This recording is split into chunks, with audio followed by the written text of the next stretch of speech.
Səsini açayım.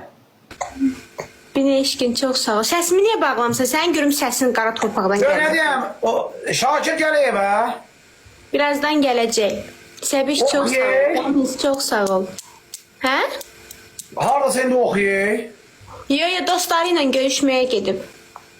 Ay sen Allah'da o kızlarla görüşüyor. Çünkü sen arvada ağlı o. Görüşsündə nə olacaq? Ay belə desene belə yan bayan görsün dünyanı dağıdarsan. Elə bir şey ola bilməz o. Nə olub onun bu cür kızı var, ailəsi var. Təpəndən haqqı elə, sakit dur.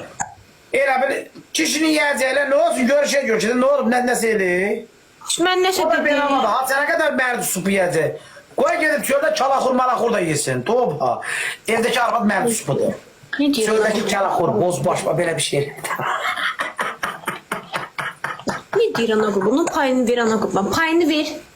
Ay anasının balası. Pışı balam bu pışı balam.